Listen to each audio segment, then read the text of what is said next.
2 நாளைக்கு முன்னாடி வரைக்கும் பார்த்தீங்கன்னா, சோசியல் மீடியால எங்க பார்த்தாலும் இந்த T20 வேர்ல்டு கப்ல இந்தியா ஜெயிச்சது. அதை குறித்து தான் எல்லாரும் பேசுனாங்க. ஒரு சந்தோஷமான விஷயம் தான். அதை எல்லாரும் பகிர்ந்து கொண்டார்கள். அதையே தான் எல்லாரும் பார்த்தோம். ஆனா, இப்ப பார்த்தீங்கன்னா, இந்த எரிபொருள் தட்டுப்பாடு, கேஸு, பெட்ரோல், டீசல் இதுதான் ஃபுல்லா ஆக்கிரமிச்சிருக்கு. இப்ப இதுக்கப்புறம் 2 நாள் கழிச்சு பார்த்தீங்கன்னா, ஐபிஎல் மேட்ச் ஆரம்பிச்சிரும். அத பத்தி எல்லாம் பேச ஆரம்பிப்பாங்க. இத மறந்துருவாங்க. இப்படிதான் மக்களுடைய மனது இருந்து கொண்டிருக்கிறது. இதையே தவறு தான் நம்மளும் செய்கிறோம். என்ன செய்கிறோம் அப்படின்னா, நமக்கு ஒரு துன்பம் வரும்போது, ஒரு ஏமாற்றமோ அல்லது இழப்போ வரும்போது, கர்த்தர் செய்த எல்லா நன்மைகளையும் நம்ம மறந்து போகிறோம். அதுக்கு முன்னாடி வாழ்க்கை நல்லா இருக்கிற வரைக்கும் நன்மையான காரியங்களை நாம் பார்க்கிற போதெல்லாம் நம்ம விசுவாசம் ரொம்ப பல மடங்கு பெருகி இருக்கும். விசுவாச வார்த்தைகளாக பேசுவோம், மற்றவங்களுக்கு அட்வைஸ் பண்ணுவோம், ஸ்டேட்டஸ் வைப்போம், எல்லாம் பண்ணுவோம். ஆனால் நமக்கு ஒரு இழப்பு அல்லது ஒரு பிரச்சனை, ஒரு துன்பம், ஏதாவது ஒரு ஏமாற்றம் அப்படின்னு வந்துடுச்சுன்னா, கர்த்தர் செய்த எல்லா நன்மைகளையும் அப்படியே மறந்துட்டு அந்த குறிப்பிட்ட அந்த பிரச்சனை தான் நமக்கு பெருசாக பூதாகாரமாக தெரியுது.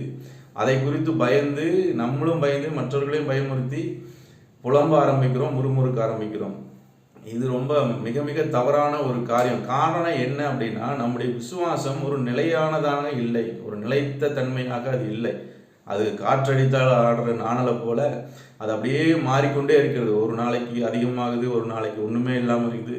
இந்த மாதிரியான காரியத்தை கர்த்தர் விரும்புகிறது இல்லை. அதான் ஓசியா தீர்க்கதரிசன புஸ்தகத்தில் 6ஆம் அதிகாரம் 4வது வசனத்தில் கர்த்தர் என்ன சொல்றாருன்னா, உங்கள் பக்தி விடியற் காலத்தில் காணப்படுகிற மேகத்தை போலவும் அது ஒரு பனியை போலவும் இருக்கிறது என்று சொல்லுது. காலையில் பார்க்குற மேகம் கொஞ்ச நேரம் கழிச்சு பார்த்தீங்கன்னா அது இருக்காது. அதே போல் அதிகாலையில் இருக்கிற பனி சூரியன் வந்த பிறகு அது இருக்காது. அப்போ அது நிலையானதாக இல்லை. அது அலைந்து கொண்டிருக்கிறது, அங்கு இங்கும் போய் கொண்டிருக்கிறது. அதைத்தாங்க ஊமையாக சொல்கிறார்.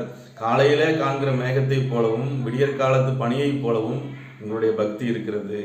அதை நான் விரும்பவில்லை. அப்போ நம்முடைய பக்தி எப்படி இருக்கணும் அப்படின்னா, ஒரு நிலையானதாக, நிலைத்த தன்மை உள்ளதாக, எப்பொழுதுமே எந்த சூழ்நிலையிலையும் எந்த மாதிரியான காரியங்களை நம்ம சந்திக்கும் பொழுதும் நம்முடைய விசுவாசம், நம்முடைய பக்தி, தேவன் மேல் இருக்கிற அந்த நம்பிக்கை ஒரு நாளும் அது மாறாமல் அது நிலையாக இருக்குமானால் கர்த்தர் அதில் சந்தோஷப்படுவார்.